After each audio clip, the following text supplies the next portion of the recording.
Hey everyone, Ray Alfalla here. This week we're with the B car and fix setup at Mid-Ohio. So we're going to go to the data pack, find the Mid-Ohio data over here, and head over to Learn Track.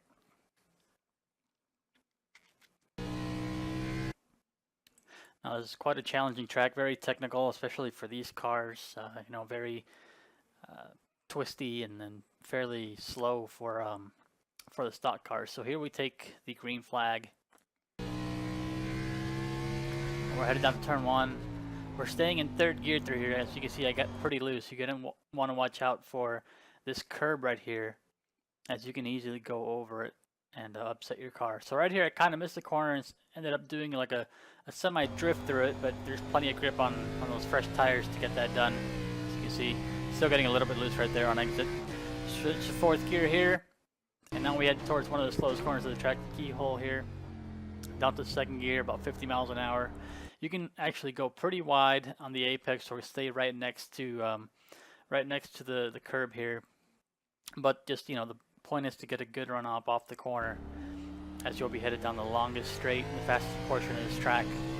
We'll be approaching 170 miles an hour at the end here, so you just, want to get a good run. This is probably one of the best passing opportunities on the track.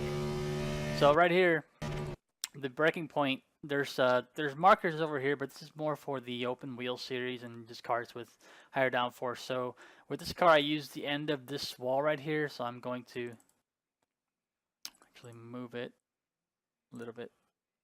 As you can see, right here is the end of the wall, and I aim for the end of that wall. That's when I hit the brakes down to second gear. As you can see, always keeping brake and gas in it. Blip it when you downshift to avoid the wheel hop, and just keep a little bit of gas in it rather, to stop from locking up the rear brakes. So down into this corner here, and this is a really technical part of the track. I have another very slow corner right here, left-hander, 50 miles an hour. You can choose to go out all the way on exit. I choose to kind of stay in the middle of the track to set me up for turn 6 right here. Another very slow portion of the track. Now right here you're going to have a blind corner, kind of up the crest to the left, and then immediately turn back right, because you're going to head to the right here with this kind of double apex right-hander. It's two different corners, if you will, but it's kind of you can kind of treat it as one long corner. I got another blind exit right here. Down the hill, you're going to want to put your left sides kind of on this rumble strip. That's how you know how you can measure the track out point. Heading down the undervalley here. And now this part of the track, be very aggressive here. Shift down to second. Hold this curb right here, and then coming down to the final couple corners here, very slow part of the track. You're going to want to actually stay closer to the curb. You're going to see me actually overdrive this part of the track right here, and it just gets really tight. So at this point, you really want to be in the middle of the track, just so you can kind of get a straight shot through the final corner. So I ended up way too far over, and had to just kind of, be very easy on the throttle on exit. So if I would have gotten a better exit, it would have been a little bit better lap. That ends up being a 125.8 around Mid-Ohio. Now, it being a road course, normally I would take on 5-lap increments or whatnot, but I'm just going to go basically from the fastest lap. I'm going to go all the way to the last lap, just so you can see the difference and what the inputs are. Now everything's pretty much the same. The gear selection is essentially the same. You just have a little bit less grip, and you have to kind of deal with everything a little bit different. So here's the last lap. This will be a little bit over a second slower. So you can see third gear, and this time, it's not as eventful through turn 1 right there. Again, still up to fourth gear here. Hard on the brakes for the keyhole, down to second gear. And basically, the same techniques as the hot lap. You just have to be a little bit more careful under braking because of wheel hop, and then use a little bit more finesse on the throttle on corner exit, as you'll just have overall less grip. You're still getting up to close to 170 miles an hour. Again, braking right there at the end of that wall, fighting the rear end. because the rear tires always want to always want to lock up rather. Again, very technical part track here. Stay in the middle, prepare yourself for the right-hander here. And again, very easy on the throttle through all of these corners. Again, this left-hander here, and then you have a blind couple right-handers, so just prepare for them. You can treat this as one corner, as I said before. Again, blind exit right here. Use the yellow rumble strip as your exit point. And headed down here for this left-hander. Again, very loose right there, but I got it back down under control in second gear.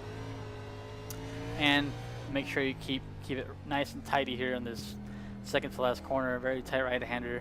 As you remember, the hot lap, I tracked out all the way to the left, and it slowed me down. So it ended up being a 27.1, but a decent lap on old tires at Mid-Ohio. Now we're going to compare those 2 laps here. So we go to driving stats. You find your session. You load it up. And we're going to go to see video down here on the opportunities. We're going to do the, make sure you can only see one video, as it's a lot easier to compare. So click the squares up here. And now our fastest lap will be shown on the screen. That'll be our hot lap. And then in comparison will be the red lap here. And the red markers will be the our last lap. So our fastest lap right here, which is basically lap 1. So I'm just going to highlight right there, 25.79. And then I'm going to go to our last lap for the comparison lap. Now as we take the green right here, heading into turn 1, you can see, even though I drifted that corner, I still made up time on exit just because of having the fresh tires. As you can see down into the corner, it's nothing really much changes. I mean, I was a little bit wider, in the keyhole corner right there than on the slower lap. But again, just off the corner with a ton more grip because of the fresh tires. Down on the brakes, actually, I pick up a little bit, not too much. It's mostly on acceleration. It's mostly because of those rear tires. They'll wear down. And on the long run, you'll just loose drive off the corner. It's not so much about being loose or tight. It's just you can, if you can imagine going in a straight line and hitting the throttle and just basically spinning your tires the older they are, where fresh tires are nice and grippy and they just launch you forward. And that's where most of the time is made up. Obviously, there's time made up under braking and cornering. You're able to corner faster, but the lines are very similar. This will be a big difference right here. I'm going to pause it. If you remember right here, this is how much I missed the apex right here on this second to last corner. I was 16 feet. As you can see, I'm going to rewind right here. I was 16 feet over where I should have been. On the last lap, I actually hit the correct marker right there. And on the hot lap, I overdrove that corner and missed it by about 16 feet. So yeah, you don't want to do that. And we'll see what happens to the delta. It's 1.45 seconds. When we enter the corner, it's about 1.5 seconds, and you can see it grows, and then as soon as I miss the corner right there, it actually goes back down, and I bring that down. So as you can see, that was the difference. I went into the corner right there, and because I went there so deep, I actually, I was 1.75 ahead, and as you can see by the line, just even with old tires taking that correct line, I gained back, about 0.4. So that's, the importance of obviously hitting your marks even on old tires. One of the features we offer at Virtual Racing School is live coaching. There's a one-on-one coach, and there's also a group coach. So if you go to group classes right here, you can see who is offering the coaching and how many seats are taken. So you can choose to join the class. It'll be 4 weeks, 4 sessions, 1 hour each. And a coach will sit with a group of drivers and critique, whatever they're doing, whether it be, through the analyzer or on the racetrack.